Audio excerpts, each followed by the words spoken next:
हाँ जी, question number 57 कर रहे हैं 2021 की बुक के अकॉर्डिंग, और क्वेश्चन नंबर 53 कर रहे हैं 2019 की बुक के अकॉर्डिंग। एक सेकंड में इसको वो कर लूँ, वरना क्वेश्चन पढ़ते हैं पहले। कह रहा है from the following particulars relating to the Ramakrishna Mission charitable hospital prepare income and expenditure account for the year ended 31 March 2021 and balance sheet as at that date. अब आपको रिसीट एंड पेमेंट अकाउंट दिया हुआ है, और नीचे additional information में ना आपको इसमें एडजस्टमेंट थोड़े दूसरे तरीके से दी हुई है। आपको कुछ आइटम्स के ओपनिंग बैलेंस और क्लोजिंग बैलेंस दे रखे हैं। आपको कुछ आइटम्स के ओपनिंग और क्लोजिंग बैलेंस दे रखे हैं।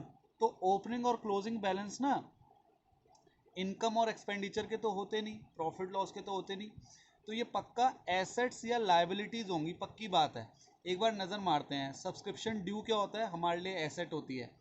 Subscription received in advance liability होती है। स्टॉक ऑफ मेडिसिन एसेट होती है। Estimated value of equipments asset होती है।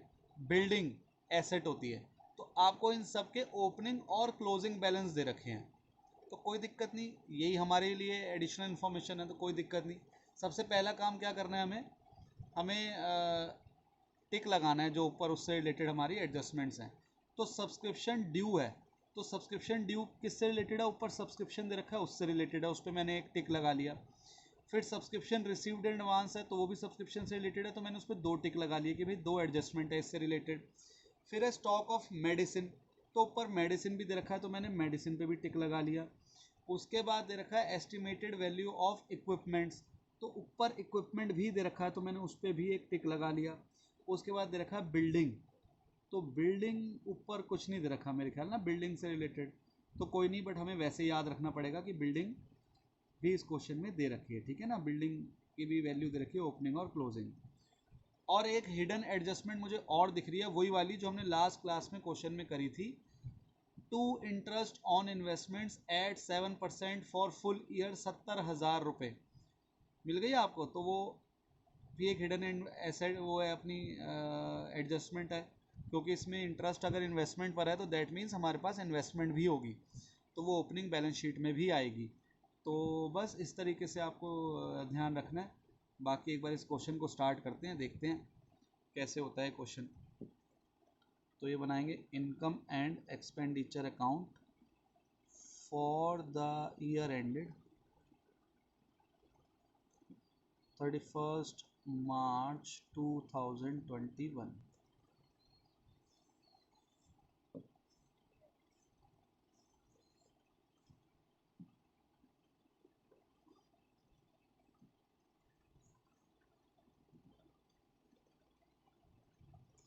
ये हमारा हो गया इनकम एंड एक्सपेंडिचर अकाउंट। फिर अपना balance sheet as on 31 March 2021।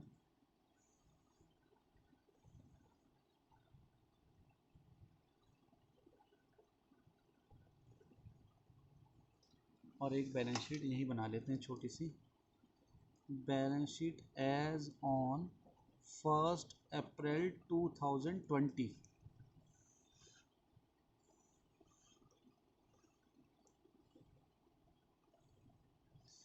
ठीक है जी, ये हो गई बैलेंस शीट। तो अब सबसे पहला काम क्या है हमारा? ओपनिंग बैलेंस शीट को कंप्लीट करना। तो ओपनिंग बैलेंस शीट के देखो ओपनिंग बैलेंसेस हमें कहाँ मिलेंगे? नीचे एडिशनल इन्फॉर्मेशन में लिखा हुआ है ऑन 1 अप्रैल 2020। तो ये ओपनिंग बैलेंसेस ही तो हैं एसेट और लाइबिलिटी के, तो ये इस वाली बैलेंस शीट में आ जाएंगे। तो सबसे पहले सब्सक्रिप्शन ड्यू, तो सब्सक्रिप्शन ड्यू कहाँ आएगी? हमारे लिए एसेट है, 2400 रुपये, यहाँ आ जाएगा। फिर है सब्सक्रिप्शन रिसीव्ड इन एडवांस, तो वो यहाँ आ जाएगा, सब्सक्रिप्शन रिसीव्ड इन एडवांस, ये यहाँ आ जाएगा। कितना दे रखा है? 640 रुपये, तो 640 रुपये हमने यहाँ लिख दिया। कहीं बीच में कोई डाउट आएगा पूछ लेना। उसके बाद दे रखा है स्टॉक ऑफ मेडिसिन, तो ये यहाँ आ जाएगा, स्टॉक ऑफ मेडिसिन कितना है? 88,100। उसके बाद क्या है? और इक्विपमेंट्स दे रखा है, तो इक्विपमेंट्स भी यहीं आ जाएगा। इक्विपमेंट्स कितना दे रखा है? 2,12,000 रुपये, 2,12,000 रुपीज़, ठीक। उसके अंदर रखिए बिल्डिंग, तो बिल्डिंग भी यहीं आ जाएगी। बिल्डिंग कितनी है? 4 लाख।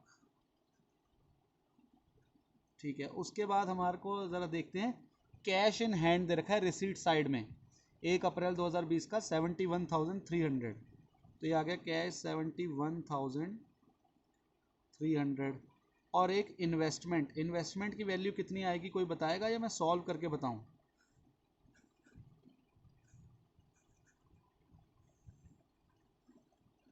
कोई बता सकता है मुझे इन्वेस्टमेंट की वैल्यू या मैं सॉल्व करके बताऊं? 70,000 इंटू 100/7 कर देंगे, जैसे निकाला था लास्ट क्लास में भी। क्या करा था? लेट इन्वेस्टमेंट की वैल्यू x मान ली, तो x into 7% is equal to 70,000 हो जाएगा। 10 लाख। हाँ, तो जब x को इधर रखेंगे उधर उधर जाएगा तो 100 ऊपर आ जाएगा, 7 नीचे आ जाएगा 70,000 से जब मल्टीप्लाई करेंगे, तो हमारी जो वैल्यू आ जाएगी 10 लाख आ जाएगी। किसी को समझ नहीं आया तो बता देना, मैं सॉल्व करके बता दूंगा, बट बड़ा आसान है। तो मैंने सीधा 10 लाख निकाल के हमने देख लिया कि 10 लाख रुपए आएगा। ठीक है, 70,000 इंटू 100/7, 10 लाख रुपए आएगा। ये हमारी वैल्यूज़ आ गई। अच्छा, और कुछ लग रहा है आपको? एक बार ना जब ऐसे करते हैं तो रिसीट एंड पेमेंट साइड में ना ऊपर भी एक बार नज़र मार लेते हैं कि कुछ ऐसी चीज़ तो नहीं है जो आनी होगी और हमने नहीं लिखी। तो एक बार आप नज़र मारो, कुछ लग रहा है आपको कि आना चाहिए और हमने नहीं लिखा? तो मेरे ख्याल से और कुछ भी नहीं आना, सब कुछ हमने ले लिया है, तो सब कुछ आ गया है हमारी तरफ से। बस इन्वेस्टमेंट छुपा हुआ था, देखो हिडन एडजस्टमेंट थी, वो भी हमने निकाल लिया। तो अब इसको करते हैं ज़रा सॉल्व, कितना आएगा ज़रा देखते हैं। 4 और 3, 4 और 1 5 और 3 8, 2 और 8 10 और 2 12 और 1 13, 1 और 8 9 और 1 10 और 7 17, 1 और 2 3 और 4 7, 17,73,800। 640 माइनस करूँगा तो कितना आ जाएगा? 17,73,800 में से 640 गए तो 160 बचेगा। 60 हाँ 160 बचेगा। तो 17,73,160, 17,73,160 हमारी क्या आ गया? कैपिटल फंड आ गया, बैलेंसिंग फिगर। और ये कहाँ चला जाएगा? 17,73,160 यहाँ आ जाएगा कैपिटल फंड के नाम से 17,73,160। ये हमारा पहला स्टेप ख़त्म हो गया कि हमने ओपनिंग कैपिटल फंड निकाल दिया, तो पहला स्टेप हमारा फिनिश। दूसरा स्टेप क्या है हमारा? एडजस्टमेंट्स को ख़त्म करना है। तो अब क्या करते हैं? एडजस्टमेंट्स को ख़त्म करते हैं। तो सबसे पहले जो एडजस्टमेंट हमें दे रखी है ना, वो सब्सक्रिप्शन के रिगार्डिंग दे रखी है। तो क्या करते हैं, सबसे पहले सब्सक्रिप्शन वाले पार्ट को ही ख़त्म कर लेते हैं। तो अगर आप सब्सक्रिप्शन वाला पार्ट देखो अगर ध्यान से, तो आपको सब्सक्रिप्शन दे रखी है रिसीट साइड में 4,79,960।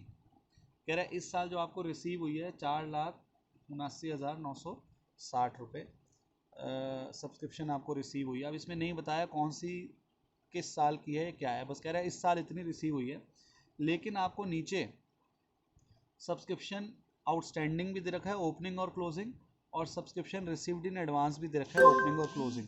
तो आप खुद बताओ, ये तो सब्सक्रिप्शन का बहुत इजी वाला क्वेश्चन हो गया कि आपको ओपनिंग आउटस्टैंडिंग दे दी, क्लोजिंग आउटस्टैंडिंग दे दी, ओपनिंग रिसीव्ड इन एडवांस दे दिया और क्लोजिंग रिसीव्ड इन एडवांस दे दिया, और ऊपर बता दिया कि इस साल इतने रुपए रिसीव हुए हैं, जिसमें ऐसा कुछ नहीं बताया कि इसमें पिछले साल के इतने पैसे हैं, अगले साल के इतने, मतलब आपको सीधा कह रहा है कि 4,79,960 आपको इस साल रिसीव हुए हैं।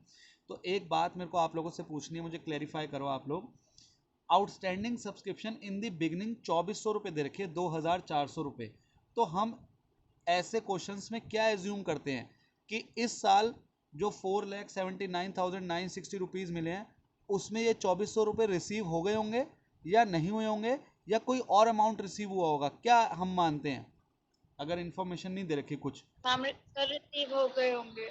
हाँ, इसका मतलब ये 2,400 रुपये जो पिछले साल के आउटस्टैंडिंग है, और कोई क्वेश्चन में इन्फॉर्मेशन नहीं दे रखी कि पिछले साल के कितने पैसे रिसीव हुए हैं, बस इतना बताया हो कि इस साल 4,79,960 रुपीज़ रिसीव हुए हैं। दैट मीन्स उसमें 2,400 रुपये पिछले साल के भी रिसीव हुए होंगे जो इस 4,79,960 में इंक्लूड है। तो हम इसलिए ओपनिंग आउटस्टैंडिंग क्या करते हैं, माइनस करते हैं, और क्लोजिंग आउटस्टैंडिंग क्या करते हैं, प्लस करते हैं, और opening received in advance plus करते हैं और closing received in advance minus करते हैं। इनके रीजंस आप लोगों को पता है, तो मैं इसमें वर्किंग नोट नहीं बना रहा। आप बस मुझे जल्दी से बता दो 4,79,960 में मैं 2400 रुपये माइनस करूंगा, 2800 रुपये प्लस करूंगा, 640 रुपये प्लस करूंगा और 1000 रुपये माइनस करूंगा। मेरे ख्याल इसमें किसी को कोई डाउट नहीं होगा जो मैंने अभी बोला है कि 2400 रुपये और 1000 रुपये माइनस होंगे और 2800 रुपये और 640 रुपये प्लस होंगे। मेरे को नहीं लगता किसी को कोई डाउट होगा, और मैं ना इसका वर्किंग नोट बना रहा हूँ क्योंकि अब आप लोग समझदार हो गए। अब हम ये वैसे ही लास्ट या सेकंड लास्ट क्वेश्चन कर रहे हैं, तो मुझे नहीं लगता आप लोगों को कोई डाउट होगा कि मैंने क्या बोला है। तो बाय सब्सक्रिप्शन मैं सीधा यहाँ पर वर्किंग नोट नंबर 1 लिख रहा हूँ, और मैं वो बना नहीं रहा, बट आप लोगों को समझाने के लिए कर रहा हूँ क्योंकि यहाँ पे 4 चीज़ें प्लस माइनस होंगी, तो इसलिए यहाँ ना करके आपको क्या बनाना चाहिए, वर्किंग नोट बनाना चाहिए। यहाँ पे तभी करो जब एक आधी चीज़ प्लस माइनस होनी है, जब 4 चीज़ें प्लस माइनस होनी है तो आप उसके लिए वर्किंग नोट बना लो। तो कितना आएगा एक बार देख लेते हैं, 2400 और 1000, 480, हाँ जी कितना कह रहे हैं, 4,80,000। 4,80,000 आ जाएगा पूरा, ठीक है वेरी गुड। अगर ऐसे आ रहा है तो 4,80,000, 4,80,000 रुपये सब्सक्रिप्शन का अमाउंट आ गया, ठीक है, प्लस माइनस करके 4 चीज़ें प्लस माइनस करके ये आ गया अमाउंट, ठीक है। लेकिन अभी कहानी ख़त्म नहीं हुई, अभी आपको सब्सक्रिप्शन ड्यू और सब्सक्रिप्शन रिसीव्ड इन एडवांस जो क्लोजिंग वाला है वो क्लोजिंग बैलेंस शीट में भी तो डालना है। तो सबसे पहले क्या करते हैं हम, सब्सक्रिप्शन ड्यू क्लोजिंग वाला कितना बैलेंस दे रखा है, 2800 रुपये, 2,800 रुपये, और सब्सक्रिप्शन रिसीव्ड इन एडवांस यहाँ लिख देता हूँ, सब्सक्रिप्शन रिसीव्ड इन एडवांस जो एंड का है 1,000 रुपये,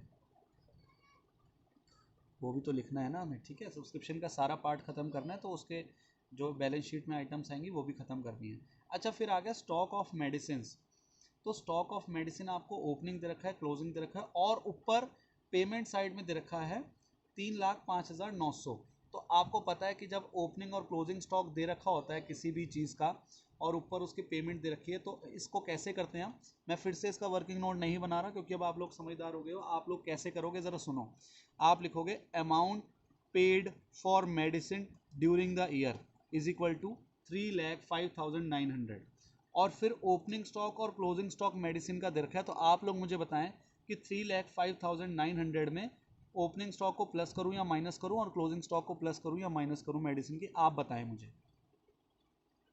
सर ओपनिंग प्लस होगा और very good, closing minus. Very good. और इसके पीछे रीज़न एक बार लास्ट टाइम और बता दे रहा हूँ आप लोगों को कि ओपनिंग हम क्या निकाल रहे हैं कि इस साल मेडिसिन कितनी कंज्यूम हुई है, तो ओपनिंग स्टॉक पहले यूज़ होएगा ना। जैसे कि मैंने आपको आपके घर का राशन का एग्जांपल दिया था, भाई आपके पुराना आटा पड़ा है पहले उसको यूज़ करोगे ओपनिंग स्टॉक, प्लस आपने जो इस साल खरीदा होगा, इस महीने खरीदा होगा, माइनस जो आपका बच गया। इसका मतलब क्या निकल कर आएगा, भाई आपने इस महीने कितना आटा यूज़ करा है, तो वही हमें निकालना है। तो 3,05,900 में हम करेंगे प्लस 88,100 और 97,400 माइनस करेंगे, तो एक बार कितना अमाउंट आएगा कोई मुझे निकाल के बताएगा या मैं 1 मिनट करता हूँ उनको।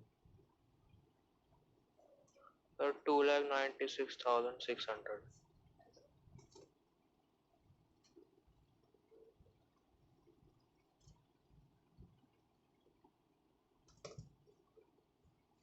हाँ जी, 3,05,900 में हम प्लस करेंगे 88,100 और माइनस कर देंगे 97,400, तुम्हारा जो अमाउंट आएगा 2,96,600। तो किस तरफ लिखूँ मैं मेडिसिन, एक्सपेंस वाली साइड में, तो यहाँ लिखूँगा 2 मेडिसिन कंज्यूम्ड, कितना आएगा 2,96,600, ठीक है जी। और अभी कहानी ख़त्म नहीं हुई, स्टॉक ऑफ मेडिसिन का जो क्लोजिंग बैलेंस है वो यहाँ भी तो आएगा। स्टॉक ऑफ मेडिसिन कितना है, स्टॉक बचा 97,400, तो 97,400 हमारा बैलेंस आ गया। अब मेडिसिन का भी जो हमारी एडजस्टमेंट है वो ख़त्म हो गई। अगली एडजस्टमेंट हमारी है इक्विपमेंट के ऊपर। तो इक्विपमेंट का भी सेम सिनेरियो है, देखो इक्विपमेंट आपको ऊपर दे रखा है और नीचे ओपनिंग और क्लोजिंग स्टॉक दे रखा है, तो हम इसमें भी क्या करेंगे, अमाउंट पेड फॉर इक्विपमेंट्स कितना लिखेंगे 1,50,000 और opening stock of equipment 2,12,000 plus कर देंगे और क्लोजिंग स्टॉक ऑफ इक्विपमेंट 3,16,000 वो क्या कर देंगे माइनस कर देंगे। तो वो भी क्या आ जाएगा यहीं पर आ जाएगा टू इक्विपमेंट यूज्ड या कंज्यूम्ड कुछ भी लिख सकते हो आप। तो इसका एक बार बैलेंस देख लें कितना आएगा 1,50,000 में प्लस कर देंगे 2,12,000 और माइनस कर देंगे क्या 3,16,000। तो हमारा जो अमाउंट आएगा वो आएगा 46,000 46,000 रुपये। तो हम यहाँ लिख देंगे 46,000 और क्लोजिंग स्टॉक ऑफ इक्विपमेंट यहाँ भी लिखेंगे। क्यों? क्योंकि हमें पूरी एडजस्टमेंट पूरी करनी है। तो कितना आएगा 3,16,000 3,16,000 रुपये हमने यहाँ लिख दिया। इक्विपमेंट का भी पूरा हो गया हमारा जो एडजस्टमेंट थी। और लास्ट एडजस्टमेंट आपको दे रखी है बिल्डिंग की। एडजस्टमेंट क्या है ऊपर बिल्डिंग के रिगार्डिंग कुछ नहीं दे रखा, लेकिन चलो बिल्डिंग को भी यहाँ पूरा कर ही लेते हैं। आपको बिल्डिंग का ओपनिंग बैलेंस दे रखा है और फिर क्लोजिंग बैलेंस दे रखा है। ओपनिंग बैलेंस 4 लाख रुपए और क्लोजिंग बैलेंस 3,80,000 रुपीज़ है। इसकी वैल्यू कम हो गई तो मैं क्या मानूं क्या हुआ होगा सेल करी होगी हमने। डेप्रिसिएशन। Very good depreciation. क्यों? अगर सेल करी होती कैसे पता चलता कि ये सेल नहीं है डेप्रिसिएशन है? कोई बता सकता है? अगर सेल करी होती तो वो रिसीट साइड में नहीं आया होता कि इतने रुपए की सेल करी और इतने पैसे आपको मिले हैं, है ना। तो ऐसा कुछ नहीं दे रखा रिसीट साइड में, दैट मीन्स कि ये डेप्रिसिएशन ही लगा होगा। ठीक है ना, डेप्रिसिएशन ही लगा होगा। तो अब क्या करते हैं हम डेप्रिसिएशन लगा देते हैं। कहाँ लगेगा depreciation? Income and expenditure account में। टू डेप्रिसिएशन ऑन बिल्डिंग कितना 20,000 20,000 रुपये डेप्रिसिएशन लगा है। और यहाँ पर बिल्डिंग की क्लोजिंग वैल्यू आ जाएगी कि बिल्डिंग कितने रुपए की बची है हमारी 3,80,000 रुपीज़ की हमारी बिल्डिंग बची हुई है। तो हमारी बिल्डिंग वाली एडजस्टमेंट भी पूरी हो गई और मेरे ख्याल नीचे सारी एडजस्टमेंट हमारी पूरी हो गई। और अब तो क्वेश्चन बड़ा सिंपल सा बचा हुआ है। अब जल्दी से इसको निपटाते रहेंगे।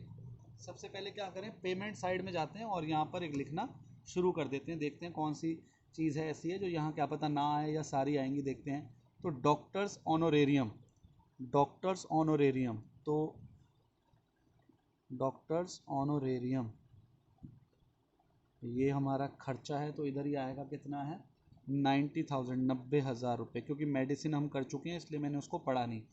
उसके बाद सैलरी, तो सैलरी भी यहाँ लिख लेते हैं। टू सैलरीज, सैलरीज कितनी है 2,75,000 2,75,000 रुपये। उसके आगे बढ़ते हैं। आगे क्या लिखा है पैटी एक्सपेंसेस, तो to petty expenses, petty expenses कितनी दे रखी हैं 4,610 4,610। उसके बाद आगे क्या दे रखा है इक्विपमेंट्स, वो हम कर चुके हैं। फिर दे रखा है एक्सपेंसेस ऑन चैरिटी शो, तो आप ऐसा भी कर सकते हो यहाँ पे भी एक्सपेंसेस ऑन चैरिटी शो लिख सकते हो, या फिर जो इसकी जब रिसीट दे रखी है, इसकी रिसीट भी दे रखी है तो यहाँ रिसीट लिख के उसमें से एक्सपेंसेस माइनस भी कर सकते हो। दोनों सही है, दोनों से आंसर सेम आएगा। एक बार मैंने ऐसा क्वेश्चन आया था जिसमें दोनों चीज़ें थी, तो मैंने एक्सपेंसेस यहाँ लिखा था, रिसीट यहाँ लिखा था। अब मैं दूसरे तरीके से करके बताता हूँ कि मैं यहीं रिसीट लिखूंगा, उसी में एक्सपेंसेस माइनस करके बाहर लिख दूंगा कि इतना हमारी इनकम बच गई। तो दोनों तरीके से आपको पता चल जाएगा। तो इसलिए चैरिटी शो के जो एक्सपेंसेस है उसको भी मैं छोड़ रहा हूँ। उसके बाद है क्लोजिंग कैश इन हैंड, तो क्लोजिंग कैश इन हैंड है तो यहाँ पर आएगा कैश क्लोजिंग वाला। और कितना है ये 37,750, तो 37,750 मैंने लिख दिया। उसके बाद अब हम रिसीट साइड में आते हैं, क्योंकि पूरी हो गई है हमारी पेमेंट साइड। तो रिसीट साइड में सबसे ऊपर ओपनिंग कैश दे रखा है, वो हम कर चुके हैं। उसके बाद सब्सक्रिप्शन दे दिया है, वो हम कर चुके हैं। उसके बाद डोनेशन दे रखा है और डोनेशन कोई स्पेसिफिक नहीं है, तो डोनेशन फिर हम यही लिखेंगे क्योंकि ये एक जनरल डोनेशन है। तो जनरल डोनेशन दे रखी है 1,45,000, तो हम इसको यहीं लिख देंगे। उसके बाद हमें जो दिया हुआ है वो है इंटरेस्ट ऑन इन्वेस्टमेंट, तो वो भी हमारे इनकम ही है, तो इधर ही आ जाएगा बाय इंटरेस्ट ऑन इन्वेस्टमेंट। वो हमें दिया हुआ है 70,000 70,000 रुपये, वो भी लिख दिया। उसके बाद रखा है प्रोसीड्स फ्रॉम चैरिटी शो, तो इसको हम इस तरीके से करेंगे तो यहाँ लिखते हैं by proceeds from charity show. तो ये कितना दे रखा है 1,04,500। इसमें से माइनस कर देंगे चैरिटी एक्सपेंसेस, वो हमारे कितने दे रखे थे 7,500 रुपये। 7,500 रुपये, तो ये कितना आ जाएगा 97,000 आ जाएगा आई थिंक। 97 और 7 1,04,000। हाँ ठीक है, तो ये हमारे प्रोसीड्स फ्रॉम चैरिटी शो आ गया। और मेरे ख्याल कोई चीज़ नहीं आएगी इनकम एंड एक्सपेंडिचर अकाउंट में। और इसको पूरा करने से पहले हमारे को लास्ट स्टेप क्या करना होता है, ओल्ड बैलेंस शीट को क्लोजिंग बैलेंस शीट से मिलाना होता है कि कुछ रह तो नहीं गया। सब्सक्रिप्शन ड्यू है, ऊपर भी है, इधर ये भी है, बिल्डिंग भी है, कैश भी है। इन्वेस्टमेंट कहीं हमारी चली थोड़ी गई है, तो इन्वेस्टमेंट वापस आ जाएगी ओपनिंग से क्लोजिंग में 10 लाख रुपये की, 10 लाख रुपीज़ की। ठीक है जी, ये आ गई। और अब मुझे लगता है सब कुछ पूरा हो गया, कुछ नहीं बचा है। तो अब हम क्या करते हैं, सरप्लस या डेफिसिट जो भी आएगा वो निकालते हैं। तो देखते हैं कौन सी साइड बड़ी लग रही है हमें। तो हमें देखने में इधर है 2 और 2 4 5 और 1 6 7 हो जाएगा, और इधर है 4 और 5 और 6 और 7। तो ये वाली साइड ही बड़ी लग रही है मुझे लग रहा है, अपनी क्रेडिट साइड, क्योंकि यहाँ सीधा 5 लाख है, फिर 1.5 लाख है, फिर यहाँ 1 लाख और आ गया, ये आ गया।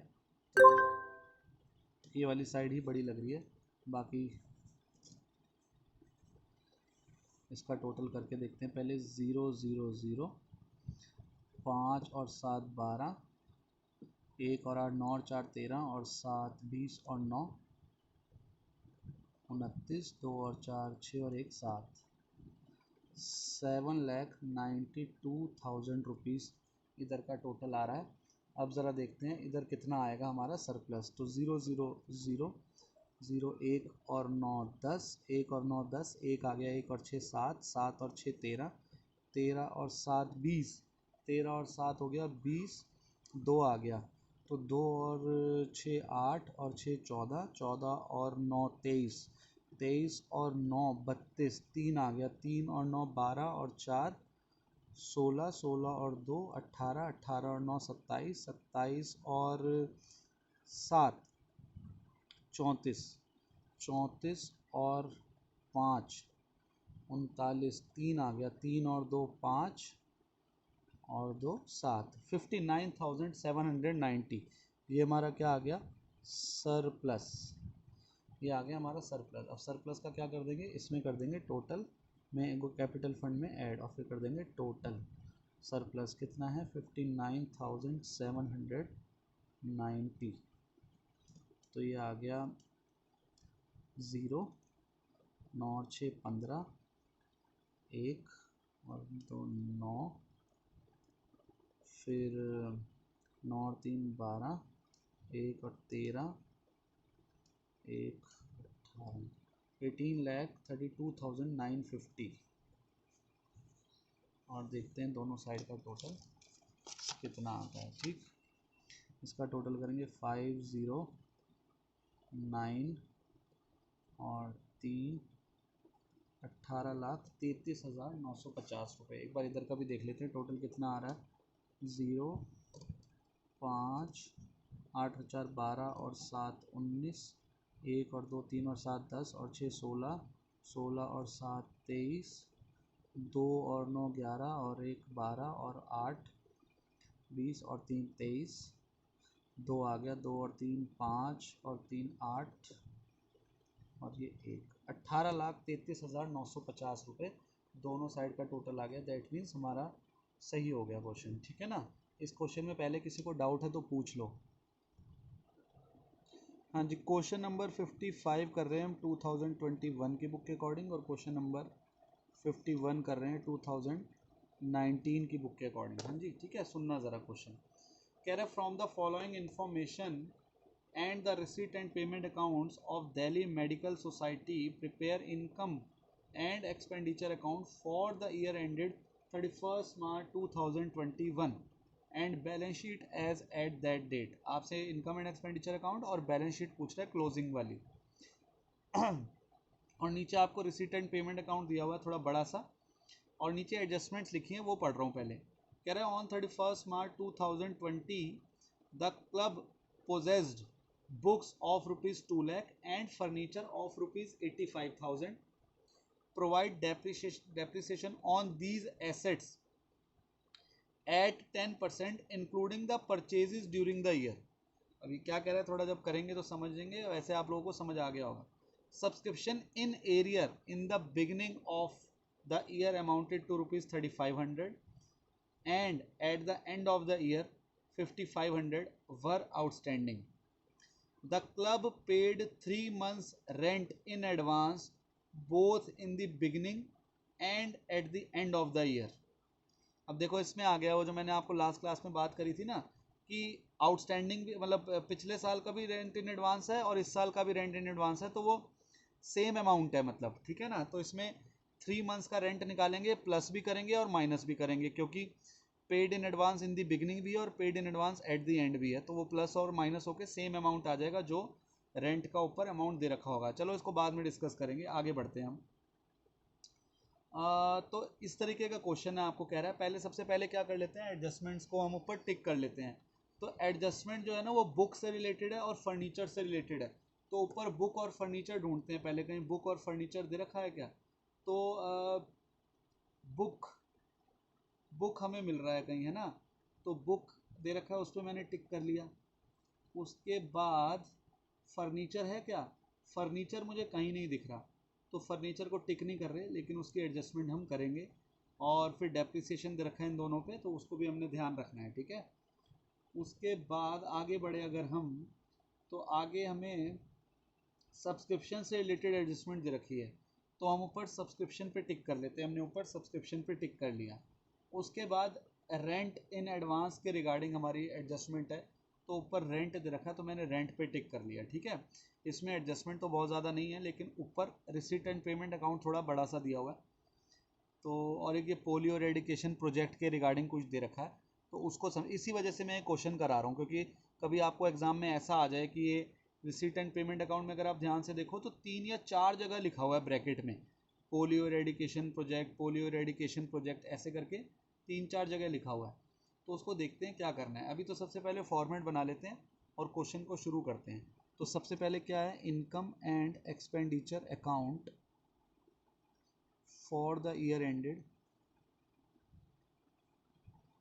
31st March 2021.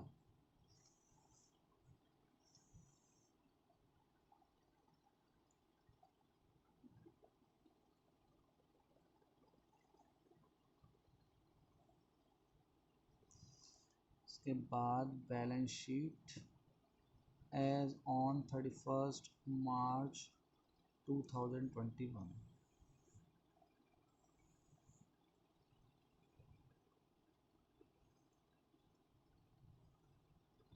ये हमारी बैलेंस शीट हो गई. और यहाँ लिखते हैं balance sheet as on 31st March 2020.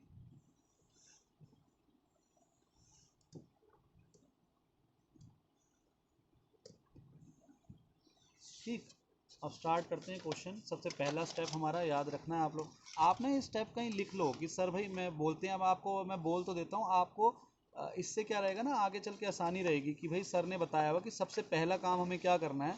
सबसे पहला काम हमें एडजस्टमेंट्स को टिक करना है, और दूसरा स्टेप हमारा कि हमारे को ओपनिंग बैलेंस शीट कंप्लीट करनी है भाई.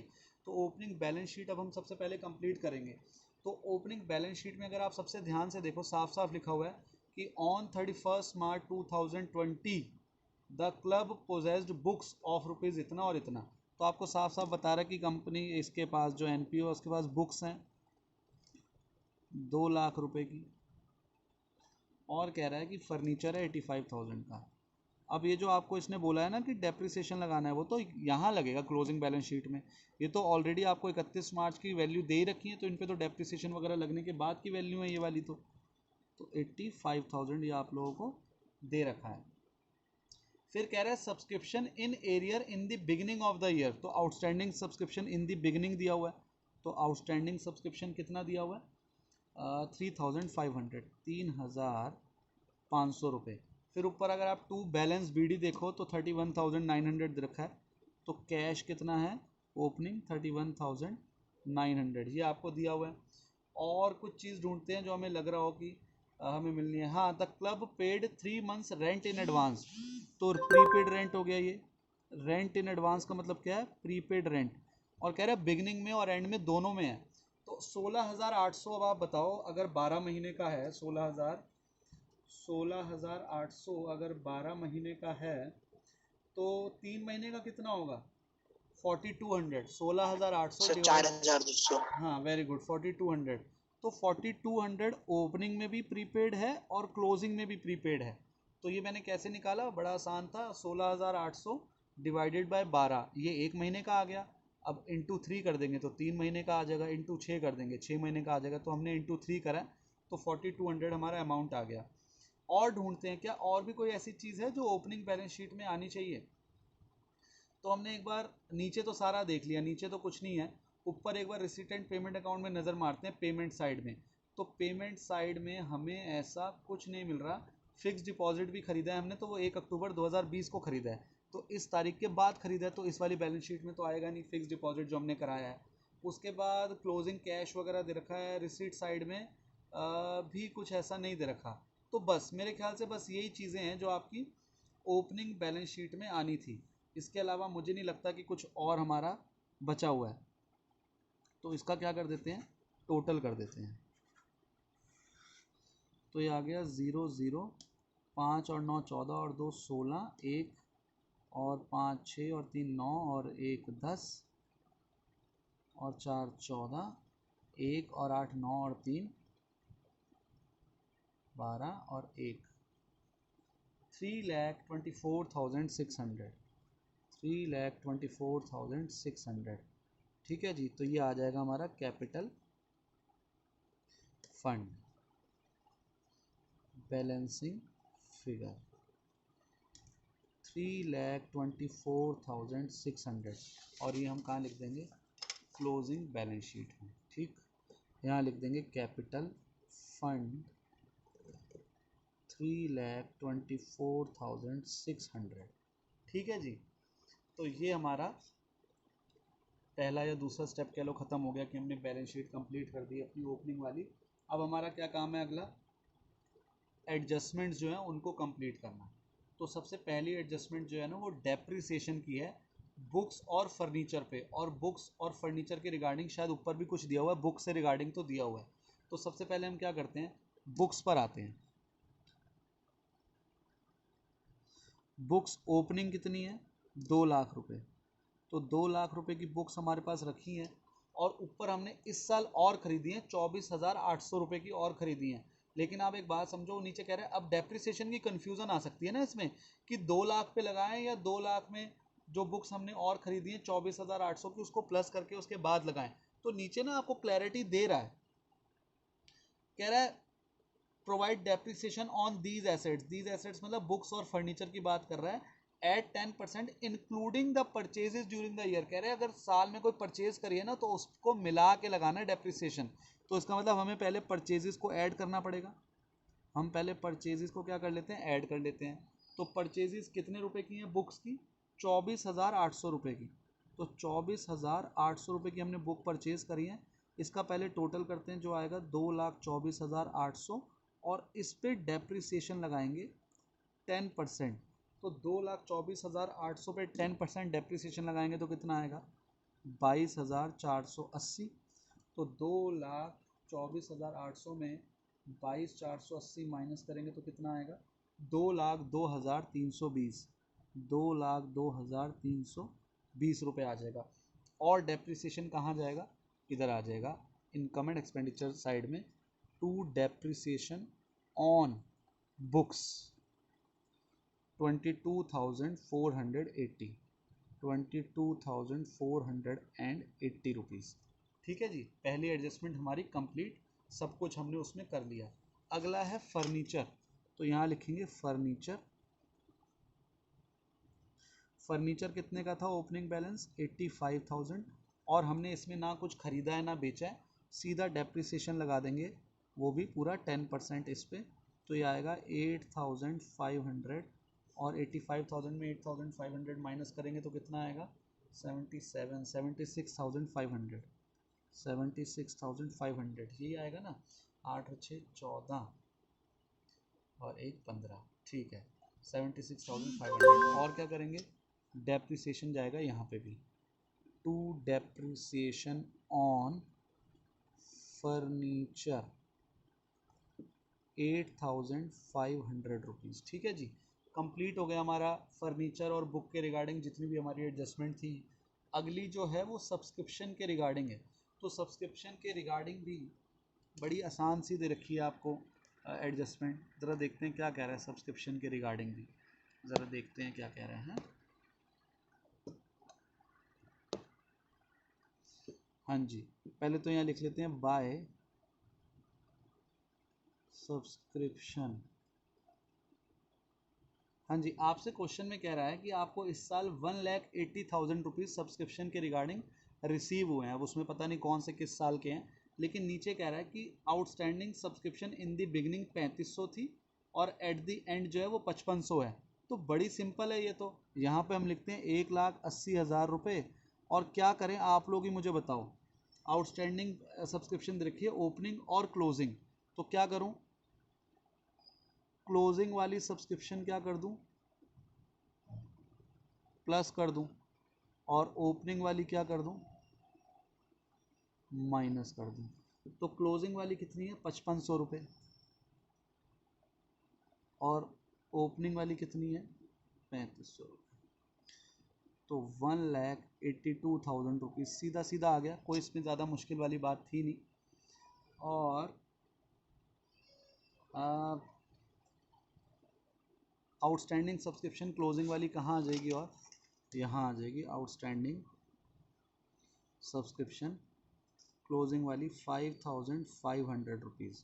मेरे ख्याल सब्सक्रिप्शन वाले पार्ट में भी किसी को कोई दिक्कत नहीं आई होगी और हमने सब्सक्रिप्शन वाला पार्ट भी कर लिया अपना कंप्लीट, ठीक।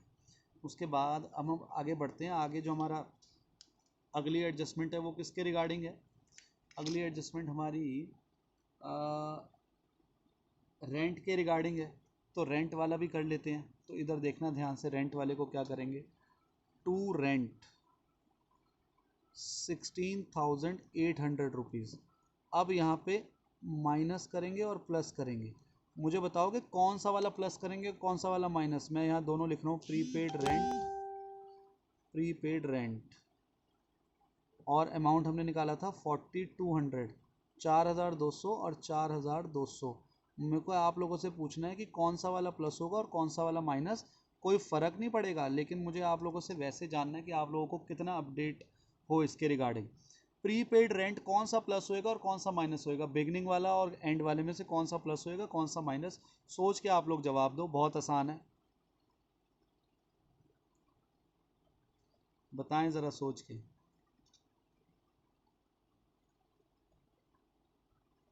है ना सब लोग सर क्लास में। बिगिनिंग बिगनिंग वाला क्या होगा, प्लस या माइनस। प्लस। वेरी गुड, बिल्कुल सही जवाब। बिगनिंग वाला प्लस होएगा और एंड वाला माइनस। बिगनिंग वाला प्लस क्यों होगा, क्योंकि साल की शुरुआत में हमने पे करा है एडवांस में, तो ऑब्वियसली इस साल के लिए पे करा होगा, प्लस करेंगे। और साल के एंड में हमने एडवांस पे करा है, तो साल के एंड में अगर हमने एडवांस पे करा होगा तो आप लोग मुझे बताओ कब का करा होगा, अगले साल का करा होगा, तो इसलिए वो माइनस हो जाएगा। बिल्कुल सही जवाब आप नेक्स्ट लोगों ईयर। का। हाँ जी बिल्कुल सही, ठीक है। बस प्रीपेड रेंट और मैं यहाँ और लिख देता हूँ, प्रीपेड रेंट मैं यहाँ और इसको लिख देता हूँ, क्लोजिंग वाले में भी आएगा ना प्रीपेड रेंट, ठीक है जी, 4,200 रुपये, ठीक।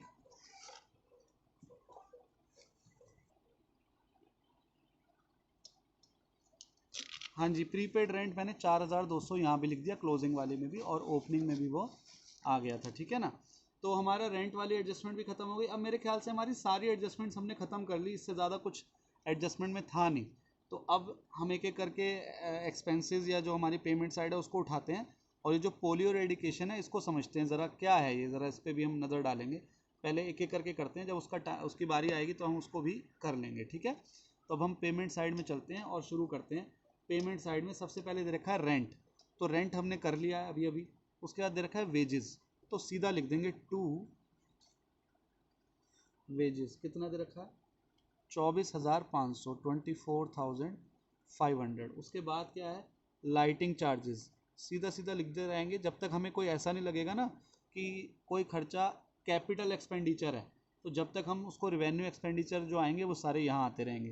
कैपिटल एक्सपेंडिचर आप लोगों को पता है कहाँ चला जाता है, नीचे बैलेंस शीट में, तो ये तो सारे रिवेन्यू एक्सपेंडिचर ही लग रहे हैं हमें। लाइटिंग चार्जेस 7,200 रुपये। उसके बाद क्या है, बुक्स, बुक्स हम कर चुके हैं, ये एक कैपिटल एक्सपेंडिचर है।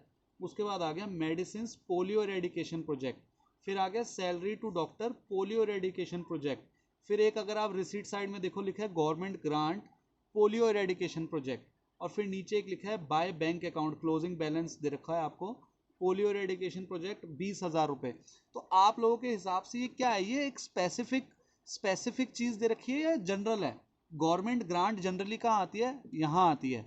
गवर्नमेंट ग्रांट कहाँ आती है, इनकम साइड में आती है। डोनेशन कहाँ आते हैं, इनकम साइड में आते हैं। लेकिन अगर वो स्पेसिफिक हो जाती है, अगर डोनेशन स्पेसिफिक हो जाती है तो कहाँ आती है, लायबिलिटी साइड में। अगर गवर्नमेंट ग्रांट स्पेसिफिक हो जाती है तो कहाँ आती है, लायबिलिटी साइड में।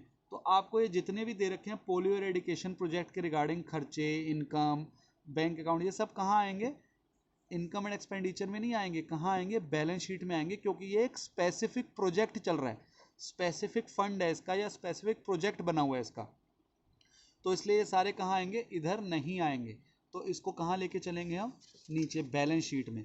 अब बैलेंस शीट में ना अगर आप ध्यान से देखो तो इसका कोई फंड तो नहीं दे रखा कि पोलियो इरेडिकेशन प्रोजेक्ट फंड दे रखा हो, लेकिन एक है तो ये स्पेसिफिक, ये हमें पता चल रहा है।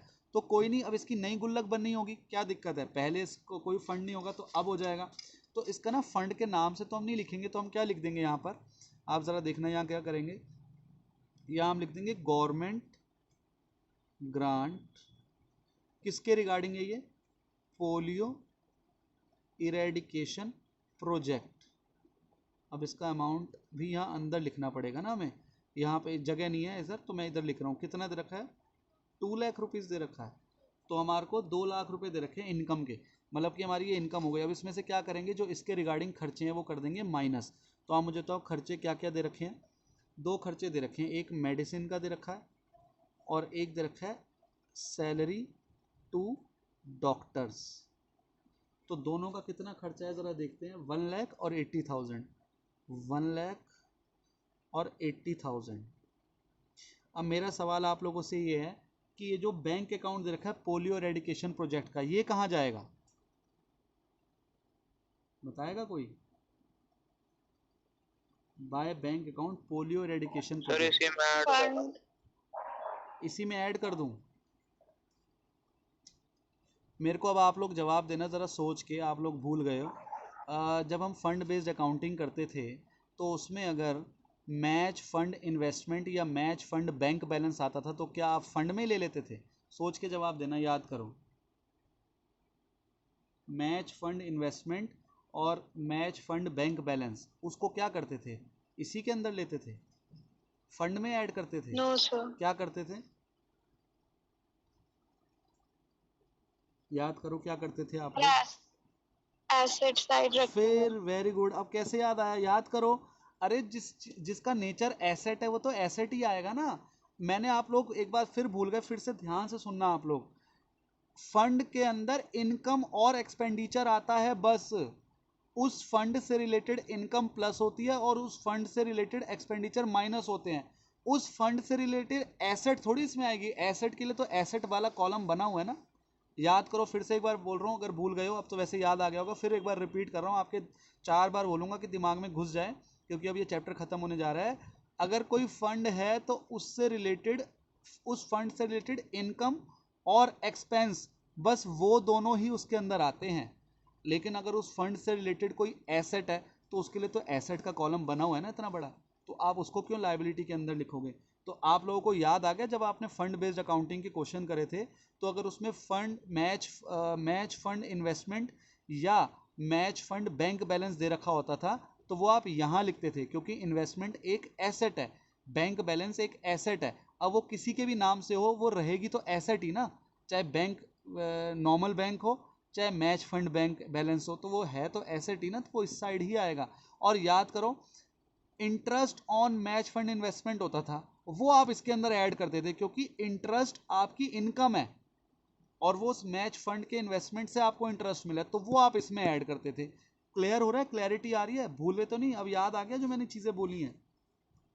Yes.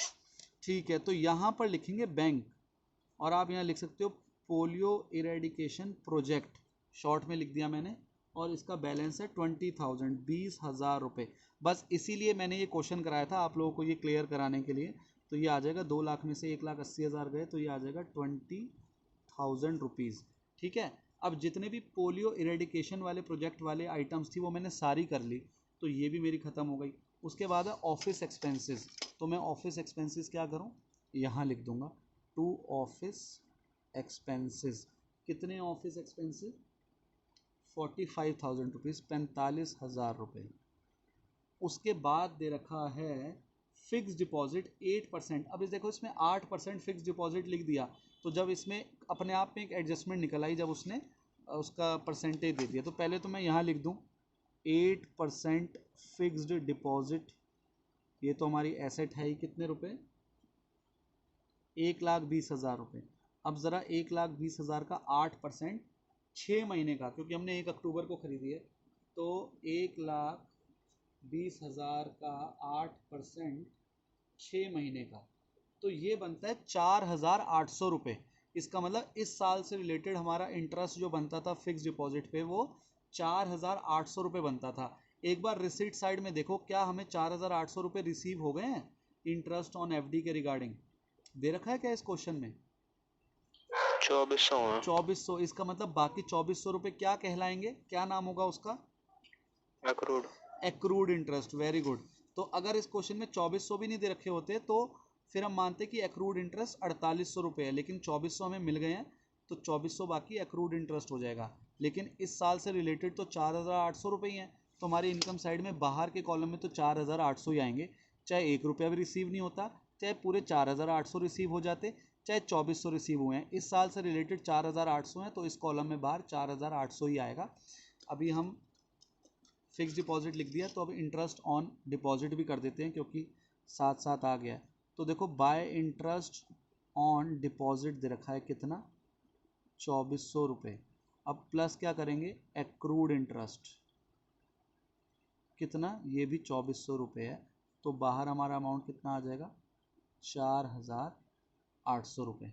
ठीक है जी, 4,800 आ गए। और एक्रूड इंटरेस्ट कहाँ चला जाएगा, हमारी एसेट बन जाएगा। एक्रूड इंटरेस्ट 4,800 रुपये। 4,800 आएगा या 2,400 आएगा, कितना आएगा एक्रूड इंटरेस्ट? सर 2400। 2,400 आएगा, मैंने गलत लिख दिया, ठीक है ना। 2,400 तो मिल ही गए हैं, 2,400 ही तो एक्रूड हैं, तो 2,400 आएगा यहाँ पर। ठीक, तो ये भी हमारा हो गया। और मेरे ख्याल हमारी पेमेंट साइड कंप्लीट हो गई। नहीं, एक रह गया, सेमिनार एक्सपेंसेस, वो भी तो लिख दें हम ज़रा, सेमिनार एक्सपेंसेस। तो सेमिनार एक्सपेंसेस कितने, 20,200, 20,200। और एक लास्ट चीज़ और रह गई है जिसमें जगह नहीं बची हमारे पास, कैश 26,000 रुपये कैश। तो कैश रह गया 26,000 रुपये। ठीक, अच्छा पहली बार छोटी बन गई है, ठीक है। तो हमारी पेमेंट साइड पूरी हो गई। अब ज़रा रिसीट साइड पे आते, तो रिसीट साइड में सबसे पहले हमारे को ओपनिंग बैलेंस दे रखा है, वो हम कर चुके हैं। उसके बाद हमारा एंट्रेंस फ़ीस है, तो एंट्रेंस फ़ीस ज़रा लिखते हैं कितनी है, 5,500 रुपये, 5,500 रुपये।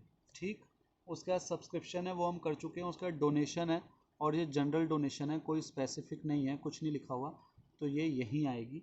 और ये कितनी है, 16,500 रुपये। उसके बाद लाइफ टाइम मेंबरशिप फ़ीस है। लाइफ टाइम मेंबरशिप फ़ीस कहाँ आती है, life time membership fees capital fund में ऐड होती है, तो यहाँ लिख देंगे लाइफ टाइम मेंबरशिप फ़ीस। कितनी दे रखी है, 25,000, 25,000। ठीक है जी। उसके बाद आगे देखते हैं, आगे कौन सी आइटम दे रखी है। आगे है गवर्नमेंट ग्रांट। तो गवर्नमेंट ग्रांट हम ले चुके हैं, हो चुका है। प्रोसीड्स ऑफ सेमिनार, तो अब देखो हम इसको प्रोसीड्स ऑफ सेमिनार लिख के उसमें से एक्सपेंसेस माइनस कर सकते थे, बट कोई बात नहीं, अब हम इधर लिख देते हैं, कोई फ़र्क नहीं पड़ता, आंसर सेम आएगा। बाय प्रोसीड्स फ्रॉम सेमिनार, ठीक है, कितनी दे रखी है? 23,200 रुपये, 23,200 रुपीज़। उसके बाद इंटरेस्ट ऑन डिपॉजिट वो हम कर चुके हैं, तो मेरे ख्याल हम सारी आइटम ले चुके हैं इनकम एंड एक्सपेंडिचर अकाउंट में। बैलेंस शीट में एक बार हमें क्या करना होता है, बैलेंस शीट में एक बार ओल्ड बैलेंस शीट को पुरानी बैलेंस शीट को मिलाते हैं। बुक्स लिख दिया, हाँ लिख दिया, फर्नीचर लिख दिया, लिख दिया, आउटस्टैंडिंग सब्सक्रिप्शन थी, हाँ थी, लिख दिया, कैश लिख दिया, प्रीपेड रेंट लिख दिया, और बस इसके अलावा कुछ नहीं है। तो अब हमारा ये क्वेश्चन कंप्लीट हो गया। अब ज़रा इसका टोटल कर लेते हैं और पहले देखते हैं कौन सी साइड लग रही है कि बड़ी है। एक बार नज़र मारते हैं कौन सी साइड बड़ी लग रही है। इसमें ये क्रेडिट साइड ही बड़ी लग रही है, सीधा ही एक बड़ा सा अमाउंट है 1,82,000। तो 1,82,000 प्लस 4,800 प्लस 5,500 प्लस 16,500 प्लस 23,200, ठीक है, ये दे रखा है 2,32,000 रुपीज़ आ गया ये। तो ये यहाँ भी लिख देंगे 2,32,000 रुपीज़, ठीक है जी। तो 2,32,000 यहाँ भी लिख दिया। अब इसमें से ज़रा माइनस करते हैं 22,480 plus 8,500 plus 16,800 plus 24,500 plus 7,200 plus 45,000 plus 20,200, ठीक है। तो इसको करेंगे आपस में माइनस, तो ये आ रहा है 87,320, 87,320। तो ये आ गया 2 सरप्लस 87,320, ये आ गया सरप्लस। तो 87,320 प्लस 3,24,600 प्लस 25,000, ये हमारा अमाउंट आएगा 4,36,920, 4,36,920, ठीक है जी। अब इधर टोटल करें तो इसको हटा देते हैं, यहाँ करते हैं टोटल, ठीक है जी। तो ये आ जाएगा 4,56,920, 4,56,920 रुपये। और दूसरी साइड का टोटल कर लेते हैं, 2,02,320 plus 76,500 plus 5,500 plus 4,200 plus 20,000 plus 1,20,000 plus 2,400 plus 26,000। तो ये आ रहा है 4,56,920, 4,56,920। तो दोनों साइड का टोटल हमारा क्या आ गया, 4,56,920। क्वेश्चन क्लियर है? कोई डाउट है तो आप लोग पूछ लो। Yes.